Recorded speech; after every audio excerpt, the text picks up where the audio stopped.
The live TV, सच सबसे आगे। नमस्कार, आदाब। मैं रजा अंसारी, द लाइव टीवी पर आपका स्वागत है। पश्चिम बंगाल का चुनाव है, 5वां चरण खत्म हो चुका है।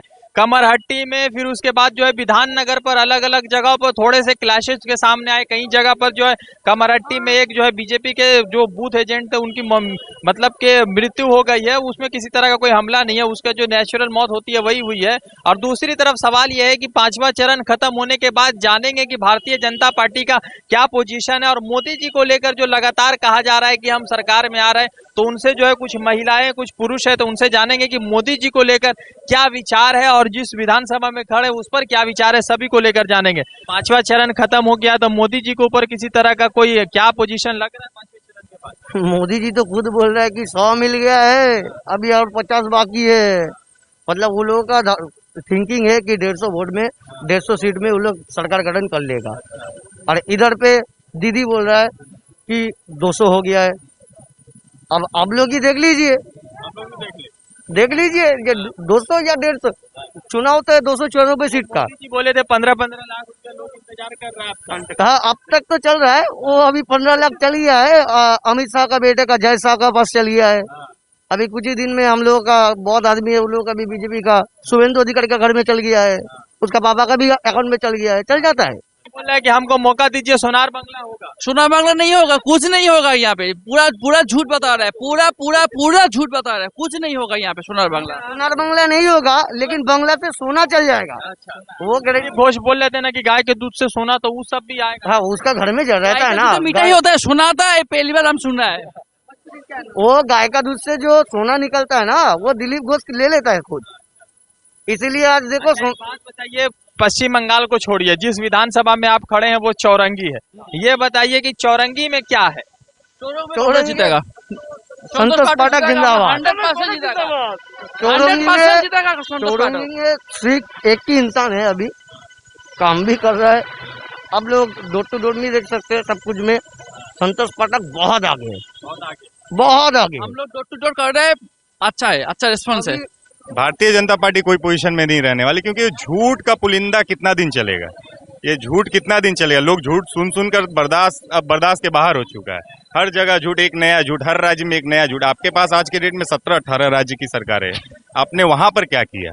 आपके वहां पर जब आपके एमएलए रेप करते तो उनके समर्थन में लोग जुलूस निकालते, उनके समर्थन में तिरंगा झंडा लेकर लोग निकलते। मतलब ऐसी स्थिति देश में कभी नहीं देखी गई थी, जितनी खराब स्थिति अभी हो रही। आपने हर एक चीज बेच दिया और बेचे जा रहे, कंटिन्यू बेचे जा रहे। आने वाले दिनों में कुछ बचेगा नहीं। कांग्रेस का जो गड्ढा खोदा था उसको हम भर रहे हैं। कांग्रेस ने जितना बनाया उस पर तो आप बेचने पे तुले हुए हैं। कांग्रेस का गड्ढा नहीं, कांग्रेस ने देश का निर्माण किया, भारत का निर्माण किया। जब सुई तक नहीं बनती थी भारत में, आज आप इसरो तक चले गए, मंगलयान बन गया है, चंद्रमा तक जा चुके। ये सब कांग्रेस की देन है। कांग्रेस ने क्या किया ये बताने की जरूरत नहीं है। नेहरू जी ने जो सपना देखा था एक लोकतांत्रिक देश का, एक अच्छा देश का, वो सपना कांग्रेस के राज्य में पूरा होता आया है। लेकिन हमारा दुर्भाग्य है कि विगत 6 वर्षों 7 वर्षों से जो मोदी जी भारत के प्रधानमंत्री बने, सिर्फ और सिर्फ गड्ढा खोदते जा रहे हैं। हमने गड्ढा नहीं खोला, वो गड्ढा खोद रहे हैं। कह रहे हैं कि एक बार मौका दीजिएगा, बंगाल को सोनार बंगला कर देंगे। अरे मोदी जी सोनार बंगला क्या, पहले मोदी जी का जो 17-18 राज्य हैं पहले उनको तो वो सोनार वाला स्टेट बना दे, सोनार वाला स्टेट बना दे। बंगाल तो कहीं ना कहीं खुशहाल है, यहाँ और दंगा फसाद कराएंगे मोदी जी आएंगे तो। ये पहले से ही वीरों का धरती रहा है। यहाँ सुभाष चंद्र बोस जी हुए हैं, स्वामी विवेकानंद जैसे लोग हुए हैं यहाँ पर, विधान चंद्र राय जैसे लोग हुए हैं यहाँ पर। तो जय शाह जो है कितने बड़े क्रिकेटर है, कितना मैच? अरे बाबा क्या बोल रहे हो आप? 1.5 लाख मैच खेल लिया वो बैठ के, अकेले जीत भी गया। बहुत ट्रॉफी मिला उसको, बहुत ट्रॉफी। जो मोदी जी के नाम से स्टेडियम बना उसी में खेला था क्या सारा मैच? वो अकेला ही खेला था, कोई नहीं था। कोई नहीं था, वही अकेले था। बीजेपी की क्या पोजीशन है? बीजेपी के पोजीशन बीजेपी वाले जानेंगे, लेकिन बंगाल का जो हाल है हम लोग जो देख रहे हैं, संयुक्त मोर्चा आने वाले दिनों में टीएमसी को टक्कर देगी। और ये जो हमारा क्षेत्र चौरंगी, यहाँ से नैना बंदोपाध्याय भारी मतों से पराजित हो रही। संतोष कुमार पाठक जैसे लीडर जो जनता के बीच रहने वाले शख्स है, जो जनता के लिए काम करते, कोरोना हो या कुछ भी हो, जब वो पार्षद नहीं बने थे उसके पहले उनके तमाम ऐसे कार्य है जो आपको वार्ड 45 में आप जाएंगे तो वहाँ के लोगों से आपको सुनने मिलेगा। पूरा पश्चिम बंगाल में तो टीएमसी बीजेपी चल रही है, चौरंगी में क्या टीएमसी वर्सेस बीजेपी है? यहाँ कांग्रेस और ऑल की लड़ाई है। यहाँ संतोष कुमार पाठक के अगेंस्ट में सारे दल मिलकर एक साथ चाह रहे कि संतोष कुमार पाठक हार जाए, लेकिन जनता का समर्थन, जनता ने मन बना लिया कि संतोष कुमार पाठक के सिर पर मोहर होगा और संतोष कुमार पाठक जी इस क्षेत्र की जनता के आने वाले दिनों में विकास करेंगे, सेवा करेंगे। यही उनका मूल सिद्धांत और जनता भी इस चीज को समझ रही है। इसलिए आप देखेंगे उनके मिचिल मीटिंग में उत्साह नहीं है, लेकिन आप घूमकर अगर लोगों के बीच जाएंगे तो लोग आपको बताएंगे संतोष कुमार पाठक जी आने वाले दिनों विधायक हो। हिंदू है मगर मोदी जी से कहा, बीजेपी कह रही है कि हिंदू मोदी जी से नाराज नहीं है। इसी चीज से तो नाराज है। मोदी जी राजनीति जो करते हैं वो हिंदुत्व के लिए राजनीति कर रहे हैं। किस टाइप का हिंदुत्व के लिए? मैं भी तो एक कांग्रेस पार्टी करता हूँ, मैं भी हिंदुत्व में, मैं भी पूजा पाठ करता हूँ, मैं भी गंगा स्नान करता हूँ, मैं भी गंगा स्नान करता हूँ, मैं भी पूजा पाठ करता हूँ, मैं भी नवरात्रा मनाता हूँ। हमारे मुस्लिम दोस्त भी है, उसके साथ में ईद मुहर्रम सब कुछ होता है हम लोगों का। वो लोग हमारे दुर्गा पूजा में आते हैं, होली दिवाली दशहरा में सब आते हैं। तो फिर हिंदू मुस्लिम का बात ही नहीं है। हिंदू एक डेमोक्रेसी वाला कंट्री है, ये लोकतांत्रिक देश है। योगी आदित्यनाथ जो बोल रहे हैं ना, वो तो खुद अपना राज्य नहीं संभाल सका। जो रेपिस्ट है उसका रेपिस्ट का पापा को भी मार दे रहा है। रेप तो ऐसे ही चल रहा है, उन लोगों का नॉर्मल ही है। एक बात बताइए, बहुत सारा आदमी बोल रहा है, एक नारा आप लोग निकाले कांग्रेस वाला कि बहुत हुआ खेला नाटक, आ रहा है संतोष पाठक। हाँ, कितना सच्चाई है? वो तो किसी भी है, वो जो खड़ा है उसको भी पूछ लीजिए, वही सेम बोलेगा एकदम। तो चौरंगी में बदलाव है कि वही रहेंगी? बदलाव होगा, अभी बदलाव आएगा, अभी पक्का बदलाव आएगा। कांग्रेस ये हम लोग का कांग्रेस का घर था। बदलाव आएगा दादा। चौरंगी में पाठक ही आएगा। ये पहले कांग्रेस ही था, फिर ये ले लिया तृणमूल, फिर आएगा बीजेपी, अभी ये कांग्रेस ही आएगा, पक्का कांग्रेस ही आएगा। राहुल गांधी अभी आए थे ग्वालपुकुर में, ग्वालपुर है या ग्वालपुकुर है जो भी है, वहां आए थे, काफी भीड़ इकट्ठा हो गया। राहुल गांधी एक लगातार इल्जाम लगा रहे हैं कि हमारे दो की सरकार प्रधानमंत्री नरेंद्र मोदी चला रहे हैं। हम दो, अडानी और अंबानी, एक तरफ अडानी एक तरफ अंबानी।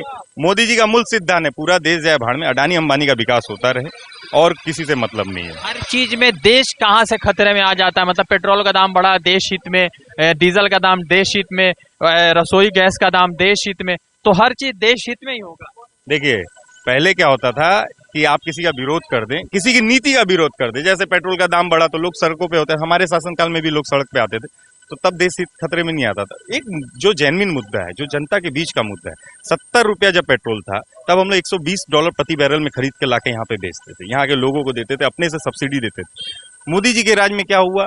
अंबानी अडानी के नाम पे सब चीज कर दिया गया और लोगों को एक्चुअल जो लोगों से खून चूसा गया। 19 से 20 लाख करोड़ रुपया सिर्फ इन लोगों ने 5 साल में पेट्रोल और डीजल के माध्यम से अर्जित की है। वो 19 से 20 लाख करोड़ रुपया कहाँ गया? क्या राम मंदिर के नाम पर वोट जो लिया जाता है और वोट जो हो रहा है, क्या राम मंदिर में भारतीय जनता पार्टी की कोई मतलब की उपलब्धि रही है बनाने में या नहीं, पूरा कांग्रेस पार्टी मतलब शुरुआत से, आजादी के समय से जब ये आंदोलन चालू हुआ, आजादी के बहुत सालों बाद, तो ये कांग्रेस पार्टी का सिद्धांत था कि जो कोर्ट का निर्णय होगा, सुप्रीम कोर्ट का निर्णय होगा, उसको सर्वमान्य होगा और उसी के माध्यम से ही राम मंदिर का निर्माण हो या बाबरी का निर्माण हो, वो किया जाएगा। कोर्ट ने डिसीजन दिया, जो हम कहते थे कि कोर्ट का डिसीजन जो आएगा वो सर्वमान्य होगा। आज कोर्ट का डिसीजन आया कि वहाँ राम मंदिर बनना चाहिए, वहाँ बना। तो कह रही कि हमारे डिसीजन से बना। क्यों आपने अध्यादेश क्यों नहीं ला दिया?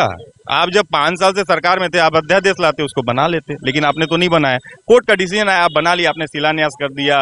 मोदी जी शिलान्यास करे, जबकि हिंदू धर्म में रीति रिवाज के मुताबिक होता है कि कोई बहुत बड़े महंत जाकर, वो कहाँ महंत है, वो तो झूठों के महंत है, झूठों की झूठों के महंत। योगी जी महंत थोड़ी ना, योगी जी बहुत बड़े महंत है। उनके राज्य में लड़कियों का बलात्कार हो जाता, वो देखा नहीं जाता। कह रहे कि बंगाल में महिला सुरक्षित नहीं। वो पहले यूपी तो सुधार ले, आए दिन हर रोज वहाँ बलात्कार होती है, हर दिन वहाँ पे जाति प्रथा के नाम पे लोगों को प्रताड़ित किया जाता है, दलितों का ऊपर उत्पीड़न किया जाता है, छोटे शेड्यूल कास्ट के ऊपर हो या फिर मुस्लिमों के साथ अत्याचार किया, उसके खिलाफ तो पहले लड़ लें। लगातार नैना के लोग कह रहे हैं कि चुनाव में जो है नैना जी हमेशा नजर आ जाती हैं, मगर कांग्रेस कह रही है कि नैना जी नजर नहीं आ रहे, बीजेपी अपना पक्ष लेके कह रही है। जी देखिए, आप पूरे चौरंगी विधानसभा में घूमे होंगे जी, सभी मतदाता जो भी नागरिक है, सबका यही कहना है कि 7 सालों में हमने नैना बंदोपाध्याय जी को नहीं देखा कि हमारा एमएलए है कहाँ। आप देख सकते हैं चुनाव डिक्लेयर होने के बाद लगातार ऐसा कोई भी दिन नहीं होगा जो संतोष पाठक जी ने जनसंपर्क ना किया हो, चाहे वो सुबह हो, चाहे वो दिन हो, चाहे शाम हो। अब संतोष पाठक जी घर घर जाकर प्रत्येक बिल्डिंग प्रत्येक मकान घर घर जाके मतदाताओं से ये अपील कर रहे हैं कि हम आपकी सेवा करना चाहते हैं, आपके सुख दुख में रहना चाहते हैं, आपके लिए काम करना चाहते हैं, आप हमें मौका दें। अब टीएमसी जो दल है उसमें एक खलबली उठ गया है कि जनता जो है संतोष पाठक जी को बहुत चाह रही है, तो ये खलबली जो है ये नैना बंदोपाध्याय जी तक भी चली गई है। अब वो तो बिल्डिंग जाएंगी नहीं, घर घर जाएंगी नहीं, संजोगवश उनको कार्यकर्ताओं ने बहुत बोला कि दीदी संतोष दा जा रहे हैं प्रचार करने, थोड़ा आप भी दम लगाइए। तो एक दिन वो चढ़ी तो लगा पसीना बहने। अब लगा पसीना बहने तो सब मेकअप जितना सब कुछ था लगा बहने, तो वहीं वो बंद कर दी प्रचार। अब उन्होंने एक नया टेंडेंसी अपनाया है कि हम प्रचार नहीं करेंगे, आप काउंसिलर जाए और घर घर मतदाताओं से जाकर संपर्क करे तो और बोले कि जी काउंसिलर को बोला जा रहा है कि आप जाइए डोर टू डोर, आप हमारे रेफरेंस में जाकर आप मेरे कैंडिडेट बनकर मेरे सपोर्ट में आप जाके वोट मांगिए, क्योंकि हम घर घर नहीं जा सकते हैं, हर घर में एसी नहीं है, रास्ते में कहाँ एसी है। इससे काउंसिलर का क्या फायदा? काउंसिलर यही है कि काउंसिलर आपका प्रचार करेगा, काउंसिलर बोलेगा हमारे नैना बंदोपाध्याय कैंडिडेट है, आप इनको वोट दीजिए। चौरंगी में नैना से क्यों नाराज है? मतलब टीएमसी से बहुत सारे लोग खुश हैं, अब खास तौर पर ये जो कांग्रेस के लोग हैं कह रहे चौरंगी में कि नैना से नाराज है हम लोग, तो उसके पीछे का रीजन क्या? रीजन ये है कि 7 सालों से वो यहाँ के विधायक हैं, एमएलए हैं। 7 सालों में एक वार्ड में आप खड़े हो जाइए तो किसी भी पब्लिक से आप पूछ लें तो 7 बार भी उन्होंने उनके दर्शन नहीं किए होंगे। सिर्फ चुनाव के वक्त, जैसे देखे होंगे कि बारिश के समय तरह तरह के जीव जंतु आपको दिखते हैं, तो चुनाव के वक्त नैना बंदोपाध्याय दिखती हैं, उसके बाद नैना बंदोपाध्याय विलुप्त हो जाती है। उनको दिया लेके खोजिए, मोदी जी वाला टॉर्च जला लीजिए, नैना बंदोपाध्याय आपको नहीं दिखेंगे, उसमें भी नहीं। लॉकडाउन जैसे समय में जहां जनता को अपने जनप्रतिनिधि की आवश्यकता थी कि वो आए, राशन दे, हमें कुछ खर्च दे ताकि हम अपना परिवार का पालन पोषण कर पाए, उस समय नैना बंदोपाध्याय को ढूंढने पर भी वो नहीं दिखी। इसीलिए नैना बंदोपाध्याय से लोग नाराज हैं और नैना बंदोपाध्याय को यहाँ पर इस बार जनता जवाब देगी, संतोष कुमार पाठक नहीं, यहाँ पे जनता जवाब देगी और नैना बंदोपाध्याय भारी मतों से पराजित होंगे। लगातार कहा जा रहा है कि लड़ाई में बीजेपी वर्सेस टीएमसी है, संतोष जी नहीं। संतोष पाठक अकेले खड़े, उनके इर्द गिर्द सभी लोग लड़ रहे हैं और संतोष पाठक विजयी होंगे, बाकी सारे लोगों की जमानतें यहाँ जब्त होगी। इस बात की क्या गारंटी है कि संतोष जी जीतेंगे और फिर वो भी नजर नहीं आए? इस बात की गारंटी ये है कि विगत 17 सालों से संतोष कुमार पाठक वार्ड 45 के काउंसलर थे, हैं, मौजूदा दौर में भी हैं, और उसके बाद उन्होंने सिर्फ वार्ड 45 तक ही अपने कार्यों को सीमित नहीं रखा। जहां से भी जो भी लोग पूरे पश्चिम बंगाल के किसी भी अंचल से अगर आप जाते हैं उनके पास में किसी कार्य को लेके कि मुझे ये असुविधा है, तो संतोष कुमार पाठक उनकी मदद करते हैं। इसीलिए आने वाले दिनों में भी संतोष कुमार पाठक यहाँ सेवा करेंगे। इसका उदाहरण वार्ड 45 के रूप में आपके सामने खड़ा है। मगर वो कह तो रहे कि नेहरू जी की वजह से ही देश नीचे चला गया। नहीं, वो देखिए, उनका जितना बुद्धि उतनी बात। उनको क्या नजर आता है? कोरोना काल में थाली पिटवा दो, उनको नजर आता है दिए जलवा दो। कोरोना जैसी महामारी को एक उत्सव बनाते हैं, तो आप उनसे क्या उम्मीद कर सकते हो? नेहरू की दूरदृष्टि को वो नहीं समझ पाएंगे। अटल जी नेहरू जी को सलाम करते थे, अटल जी नेहरू जी का रिस्पेक्ट करते, तो हम लोग अटल जी का भी सम्मान करते, क्योंकि वो ऐसे गिरे हुए नहीं थे। ये तो मतलब जो मुंह में आता है बोल दो, अम्बेडकर जी के बारे में कुछ बोल दो, टैगोर जी के बारे में कुछ बोल दो। मनमोहन सिंह का भी बोले नहीं और प्रधानमंत्री नरेंद्र मोदी चुप नहीं हो रहे हैं। एक्चुअली क्या है, मनमोहन सिंह कम बोलते तो उनका काम बोलता था, ये ज्यादा बोलते लेकिन इनका काम कहीं दिखता नहीं है। इनके राज्य में विकास, वो 7 साल से विकास को ढूंढ रहे, हर राज्य में ढूंढ रहे, पूरे विश्व भ्रमण कर लिए, लेकिन विकास नहीं मिला। वो विकास अब मिलेगा भी नहीं, वो विनाश मिलेगा। आप बहुत भीड़ लगा दिए, कांग्रेस के रैली में इतना भीड़ होता नहीं है। तो ये बताइए कि नाम क्या है आपका? मेरा नाम विकास सिंह है, मैं कांग्रेस का विकास हूँ, वो वाला विकास नहीं हूँ। नहीं, जो विकास मिल नहीं रहा वो नहीं हूँ, मैं ओरिजिनल विकास हूँ। वो तो देखिए, इनके राज्य में विकास मिला भी तो उनको गोली मार दिया, लेकिन देखिए हम लोग सीना तान के खड़े, संतोष कुमार पाठक जी के लिए खड़े और जीतेंगे। आप हिंदू हैं, मैं पूछना नहीं चाह रहा था, तो हिंदू हर चुनाव में खतरे में काहे आ जाता है? देखिए, इतने सालों तक भारत देश गुलाम रहा। ब्रिटिश आए तो खतरे में नहीं था, मुगल आए तो खतरे में, तुर्क आए तो खतरे में नहीं था। अब बीजेपी सरकार में आ गई, हिंदू खतरे में कर, इनके राज्य में आके हिंदू खतरे में आ गया। तो हिंदू कभी खतरे में नहीं है, ये सिर्फ खतरे में, क्योंकि इनका वोट का राजनीति जो होता है, तुष्टीकरण की राजनीति, लोगों को मन में एक भय दिखाते कि हिंदू ये मुस्लिम बढ़ जाएगा या हिंदू खतरे में आ जाएगा। ऐसा कुछ नहीं है। जो पढ़े लिखे लोग हैं, जो समझते हैं, अब तो सभी कोई समझ रहा है, क्योंकि 7 साल से इनको लोगों ने देख चुका है, कुछ नहीं हुआ है। विकास के नाम पे ठन गोपाल, सिर्फ घंटा बजा, दिया जला, थाली पिटाई गया, विकास कहीं दिखा नहीं। पिटने से क्या मिला? ये सब पीटने से मोदी जी का जय जयकार हुआ, वो है ना, उनका जय जयकार होना चाहिए।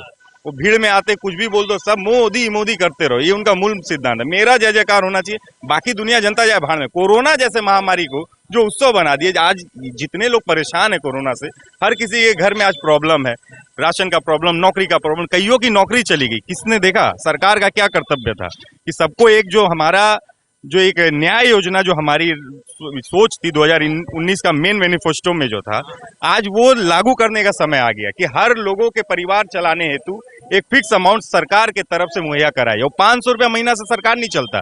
आपको हम 500 रुपया देंगे, कितने दिनों तक आप चला पाएंगे? अपना खर्चा कितना दिन चलाएंगे? परिवार की छोड़ी। टीएमसी के लोग बोलते हैं कि नैना बंदोपाध्याय से जब चाहे तब मिलने। आपको मैं बता देता हूँ, जनता अगर नैना बंदोपाध्याय के घर या ऑफिस के बाहर जाती है तो बाहर जो दरवाजा है, नॉक करने के बाद में अंदर से जो आदमी आता है, एक ही चीज बोलता है, दादा दिल्ली गए छे, मोदी दिल्ली गए छे। एक आपको अगर लेटर लिखवाना हो, दिल्ली जाने के लिए समझ में आता, साथ में बॉडी को भी ले जाते हैं, इसीलिए वो जनता के बीच नहीं आ पाती। प्रॉब्लम यही है, बॉडी हमेशा दिल्ली रहती है, तभी तो दर्शन उनका दुर्लभ हो गया ना। वो तो बहुत गुल्लर का फूल जैसे कभी नहीं दिखता, वैसे नैना बंदोपाध्याय नहीं दिखती। हकीकत है, ये हकीकत है। आप लोगों के बीच में जाइए, 24 घंटा लोगों के संतोष जी 2 बजे रात को आप ढूंढेंगे तो आपके पास दिखेंगे। रात को देखिए, आंधी तूफान अम्फन जैसे समय में भी संतोष कुमार पाठक अपने तरफ से वार्ड 45 में खड़े थे, पेड़ कटवाए, लोगों को प्लास्टिक दिए, टीन का शेड लगवाए, लोगों के घर बनवाए। हम लोग जानते हैं, हम लोग वार्ड 45 से, हम लोगों को पता है। हम लोग ऐसे ही थोड़ी ना संतोष पाठक के लिए बोल रहे कि जीत जाएंगे, उनके कार्य की वजह से हम लोग बोले कि संतोष कुमार पाठक ही जीतेंगे। चौरंगी की जनता ने एकदम मन बना लिया है।